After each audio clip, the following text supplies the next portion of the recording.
Border পেরিয়ে ভারতে ঢুকতেই পাসপোর্ট কেড়ে নেওয়া হয়। এরপর বাংলাদেশে হিন্দু নির্যাতনের মন গড়া কাহিনী বলতে বাধ্য করেন এবিপি লাইভ নামের একটি ভারতীয় গণমাধ্যমের প্রতিবেদক। চিকিৎসার জন্য ভারতে গিয়ে বাংলাদেশের হিন্দুদের ওপর নির্যাতন হচ্ছে এমন সাক্ষাৎকার দেয়া ফরিদপুরের নীলটুলি এলাকার এক হিন্দু যুবকের পরিবারের সদস্যরা একথা জানিয়েছেন। ওই এলাকার গিনি ভবনের বাসিন্দা ও স্বর্ণ ব্যবসায়ী সুনীল কর্মকারের ছেলে শুভ্র কর্মকার চিকিৎসার জন্য গত রোববার বেনাপোল ইমিগ্রেশন দিয়ে ভারতে যান। পেট্রাপোল বর্ডার হয়ে ভারতে প্রবেশের পর ভারতীয় গণমাধ্যমে দেওয়া সাক্ষাৎকারে তিনি বলেন, দেশে হিন্দুদের উপর নির্যাতন চলছে। আগের থেকে অনেক খারাপ অবস্থা, হিন্দুদের উপর অনেক অত্যাচার, অবিচার, হিন্দুদের বাড়িঘর দখল, দোকানপাট ভাঙচুর, মন্দির শ্মশান পুড়িয়ে দেওয়া হচ্ছে। এবিপি লাইভ নামের ওই ভারতীয় গণমাধ্যমে প্রচারিত শুভ্র কর্মকারের সাক্ষাৎকারে শোনা যায়, দেশে হিন্দুরা ব্যাপক নির্যাতনের শিকার হচ্ছে, দোকানপাট ভাঙচুর হচ্ছে, মন্দির শ্মশান পুড়িয়ে দেওয়া হচ্ছে, যা ইতিহাসে হয়নি, মা মেয়েদের উপর নির্যাতন করা হচ্ছে। তিনি আরও বলেন, রাতের বেলা ঘুমাচ্ছি, সকালে দোকানে যেতে পারবো কিনা, কারোর সাথে যোগাযোগ করতে পারবো কিনা, এমন আতঙ্ক আছে। তাছাড়াও বর্তমানে চাল ডালের দাম বৃদ্ধি ও গরিবের পেটে লাথি মারা হয়েছে এমন বক্তব্য শোনা যায় সাক্ষাৎকারে। শুভ্রর বক্তব্য ও বর্ডার দিয়ে বাঙালিরা আসছে এমন 45 সেকেন্ডের একটি সাক্ষাৎকার পোস্ট করা হয় ওই মিডিয়ায়। এমন ঘটনায় বিস্মিত হয়েছে ফরিদপুরে বসবাসকারী তার বাবা মা ও স্থানীয় হিন্দু সম্প্রদায়ের মানুষেরা। ওরা বললো যে সাংবাদিকরা করতেছে এই সাথে ইন্ডিয়া যে তুমি দেশের সম্বন্ধে এই কথাগুলো কও।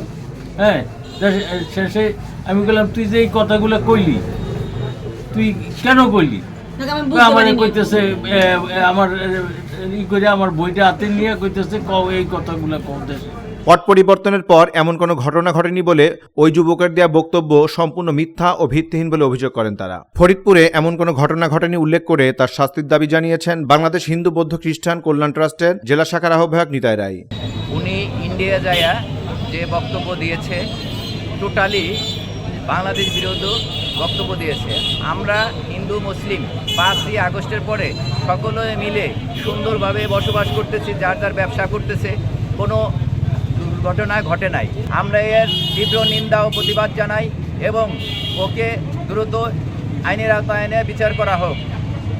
এ ব্যাপারে ফরিদপুরের পুলিশ সুপার আব্দুল জলিল জানান, 5 আগস্টের পর ফরিদপুরে হিন্দু কমিউনিটির ধর্মীয় উপাসনালয়ের ওপর কোনো হামলা বা সহিংস ঘটনা ঘটেনি। শুভ্র ছেলেটি ভারতে গিয়ে বাংলাদেশ সম্পর্কে যে নেতিবাচক ধারণা পোষণ করেছে সেটা সম্পূর্ণ মিথ্যা। এরকম কোনো ঘটনা নাই। সংখ্যালঘুর উপর হামলা বা নির্যাতন এরকম ঘটনা নাই, আমাদের কাছে রেকর্ডেই নাই, কেউ অভিযোগ করেনি, আমাদের নলেজেও আসেনি, আপনাদের নলেজেও থাকার কথা নয়। ফরিদপুর জেলায় এই মুহূর্তে এই সংখ্যালঘু নিয়ে, সেটা হিন্দু খ্রিস্টান বা বৌদ্ধ যারাই হোক, কোনো ধরনের নির্যাতনের ঘটনা নাই।